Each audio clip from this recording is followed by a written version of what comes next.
Whether a Lama subjugates your mind or whether you subjugate your mind, ultimately it's you. Why? If a high Lama comes and teaches you and you're moved by his talk, you have the causes to be moved, and therefore you do something to change. Ultimately it's you, either way.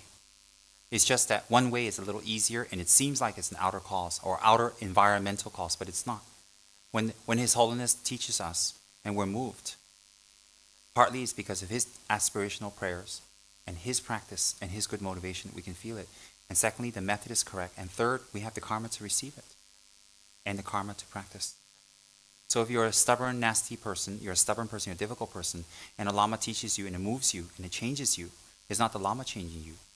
It's you have created the causes to meet the Lama, to hear the Dharma, a Lama. And it happens that whatever Lama is in town, whatever Lama is around, and he's going to speak the message that you need to hear.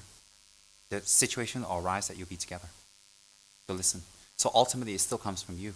Because he can't subjugate your mind. You do it. When you listen, it makes sense. You say, oh, I'm not going to do that anymore. It's you.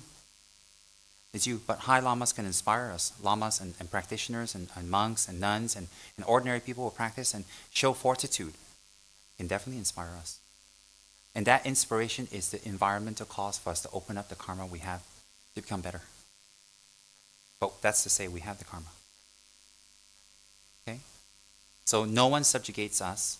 It's a very graceful and beautiful offering to our Lama, who's kind to teach us Dharma that we praise. The Lama has subjugated my mind. But in reality, it is ourselves. Make sense? So for you, it might be easier from one talk you change. For other people, it may take a few years, But the thing is, you change.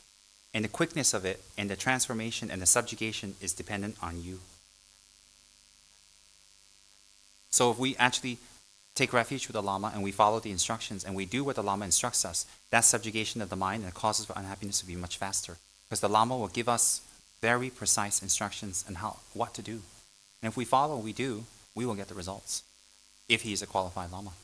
If we don't follow and we're always making excuses, then we won't get the results. It'll just take longer. But it's ultimately up to us. So it is us that saves ourselves, as the Buddha has always said, so it doesn't contradict. So the high Lamas of Tibet don't run around trying to be Jesus Christ and saviors.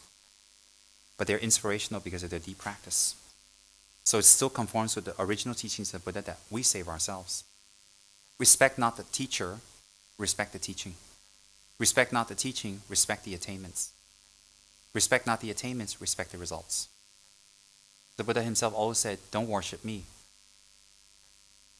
Worship your own potential and listen to the Dharma. Take refuge in the Dharma. Very important.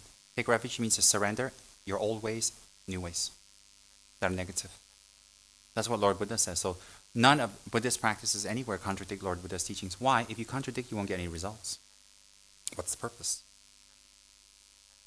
What's the purpose? There can't be any high Lamas if there's no results. How are you high with no results? Make sense?